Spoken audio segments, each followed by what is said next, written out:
Hi friends, நம்ம இன்றைக்கி வந்து கோயம்புத்தூரில் என்னடா கிச்சனெல்லாம் மாறி போச்சுன்னு நினைக்காதீங்க. கிச்சன் வந்து அது கரூர், இது கோயம்புத்தூர் பாப்பாங்க வீடு. பாருங்க, சமையல் நான் தான் பண்ணினேன். பாருங்க, சுட சுட ஆவி பறக்க சாதம். சரிங்களா? ஓகே ஃப்ரெண்ட்ஸ், பாப்பாட்டா புல்லு மூடி வைக்கணும். கரண்டி போட்டு அப்படியே மூடி வைக்கக்கூடாது, புல்லு மூடி வச்சிடணும். இல்லைனாலும் கரண்டி தண்ணி எடுத்துடணும். அப்புறம் அடுத்தது பார்த்தீங்கன்னா வச்சுக்கலாம். பாருங்க, கீரை என்ன கீரைன்னு பார்த்தீங்கன்னா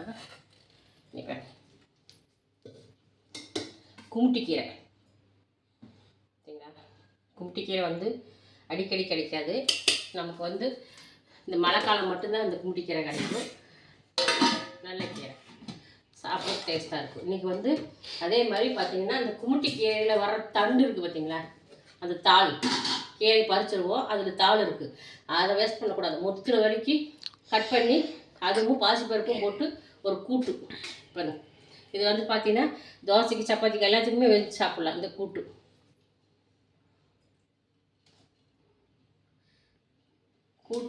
அந்த தண்டை கூட வேஸ்ட் பண்ணக்கூடாது. சிறுகீரையெல்லாம் இருந்ததுன்னா அதை வெட்டி சூப் வச்சுக்கலாம். இது குமுட்டி கீரைங்கிறனால கூட் பண்ணிட்டு நான் இன்றைக்கி. அப்புறம் இந்த பக்கடா பார்த்தீங்கன்னா வெங்காய பக்கடா நான் ஊர்லேருந்து வாங்கிட்டு வந்தேன். சரி, அதில் கொஞ்சம் வச்சுக்கலாம் இன்றைக்கி. ஓகேங்களா? அப்புறம் பார்த்திங்கன்னா இந்த ஃப்ரெஷ்ஷாக போடுறது எப்பவுமே எங்கள் ஊரில் வந்து மேம்பாலத்து கடையில் போடுவாங்க. சேலம் விட்டு கரூர் போகிற வழியில் மேம்பாலத்து கடையில் போடுவாங்க. அந்த ஃப்ரெஷ்ஷாக இருக்கும், சூப்பராக இருக்கும்.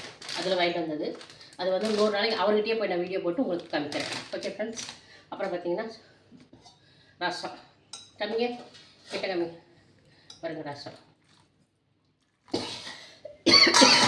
ஆஹா, சிந்திட்டியா? ஆமாம், போ சிந்திட்டு போது பரவாயில்ல. எதுக்கு அவசரப்பட்டேன்? வளர்க்குதுங்க. சரி, பரவாயில்லைங்க. ரசம் கொஞ்சம் சிந்தி போச்சு, அதனால் ஒன்றும் பிரச்சனை இல்லைங்க. அதை நம்ம தொடச்சிக்கலாம். இப்போ பாருங்க, நம்ம வீட்டில் ஓகே ஃப்ரெண்ட்ஸ், நம்ம வீட்டில் கீரை குழம்பு, அதே மாதிரி அந்த தண்டு வச்சு கூட்டு பண்ணிட்டோம். அப்புறம் வெங்காய பக்கடா, அப்புறம் ரசம். இதுதான் நம்ம வீட்டில் சாப்பாடு. வாங்க ஃப்ரெண்ட்ஸ், சாப்பிட்லாம். உங்கள் வீட்டில் என்ன சாப்பாடு கமெண்ட் பண்ணுங்கள். பிடிச்சிருந்தா லைக் பண்ணுங்கள், சப்போர்ட் பண்ணுங்கள், சப்ஸ்கிரைப் பண்ணுங்கள். பாய். ரசம்